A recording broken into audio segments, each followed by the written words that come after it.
Welcome back. So who's ready for another do-it-yourself repair? Now, you want to be able to trust the work that you're doing on your truck. So you know what? Who better than yourself to figure this out? You know what? If you got any questions, I'm here for you. But for the most part, you can do these repairs yourself. You can do it at your home, on the street. Now, some of these get pretty damn intense. You've seen some of my other videos, but you know, a lot of them, I like to show you guys what you guys can actually do without going to a shop. Whatever it takes to save you guys money and help you guys out in the long run. That's what we're all about. Today, we're going over a check engine light. The common 111-1. It's coolant level below normal range. You see it up in your dash. All right, so this guy right here, 111-1. And it's the same for all models, right? It's pretty easy. Is it an EPA 10 model? Whether you know if it is or it isn't, it doesn't really matter because it's gonna get you to the same spot. You may need to update software, okay, not a big deal. Realistically, you wanna check the level in the reservoir. So right here, I got a 2016 version, right? It's a GXG14 engine, 2016 truck, DD15 of course. So the level is above the minimum. This sucker's pretty much full, right? So there's your levels right there. As you can tell, it is above the old minimum. What I also noticed is a lot of residue around the sensor. So I know either way that the sensor is bad because the seal has started leaking. So no matter what, it's gonna get replaced. So I wanna take this off. So I'm gonna slide this over, boom, right? Take a little pocket screwdriver, push it to the side, push this little tab in, and I want to check these pins. Now I myself have a tool, so it's just a male pin that goes in here. That lets me know how the drag is. Let me know if the pins are spread at all. But really I want to check out these wires, make sure there's nothing pink or pulling or anything. So I'm going to check these pins, I'm going to check the wiring, and if those are good, and my level's up, now you know the sensor is the issue.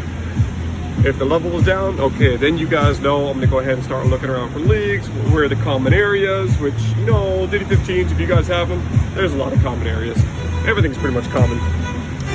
But we're gonna get to replacing this sensor. So here's a brand new sensor. This is what they look like. You're looking for a part number?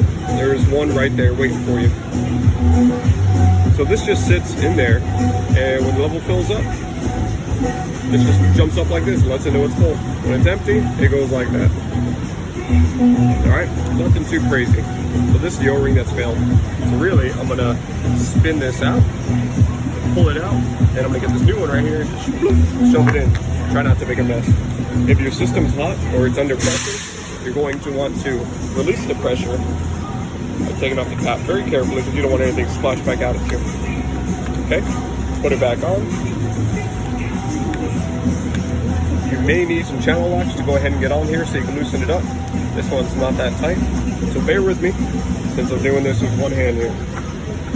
Okay, as you can see, it's been leaking. This is nice and loose. I can get it out. I'm gonna keep this one here nice and handy. You're gonna see somewhat of a mess. Step the wiring back. You ready? I'm ready. Be scared. Just a little bit there. Okay, as you can see, it's not all the way in.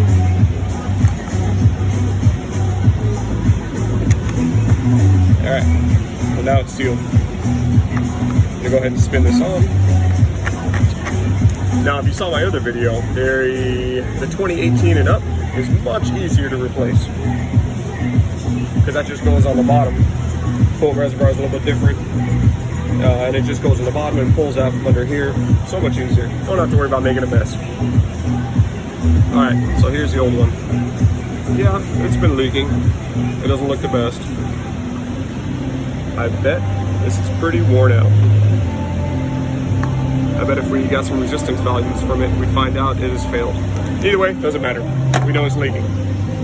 Okay? So what I'm gonna do is I'm gonna take some channel locks and just tighten this down a little bit more so I know it's nice and snug. And then we're gonna get this guy on, clip it back on, clear the codes, and we should be good.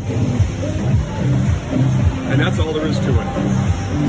Not bad, right? Quick and easy. If you really wanted to go in depth, set it on a road test, go drive it around, and just find out what happens. More than likely, you're good to go. Like you said, if that code does come active again and you have a new sensor, well then I'd double check your wiring. Any pinch points that could happen, maybe it got caught up somewhere here, you know, it goes down somewhere along the line. Worst case scenario, you got to run an overlay from here to there, and that's just adding 2 additional wires, taking out those. So what do you guys think? Pretty easy, right? That wasn't so bad. You go to a shop, you're gonna get charged 2, maybe 3 hours. You know, if it's a sensor, if it's a wiring issue, maybe a little bit more, because they gotta find out where it's coming from, maybe update software, check the wiring from there to the CPC, which is in the center dash where it goes. So realistically, that wasn't so bad. I know you guys can do this yourself. I believe in you, I have faith in you. And because of that, I'm gonna let you subscribe to my channel. Subscribe, tap that like, you know what, get notified. Because you know I can't do this without you guys. All right, you got any questions, let me know. Remember, this is 2017 and below. 2018 is from another video that I got on there. Make sure to check that out. All right, guys, stay safe out there.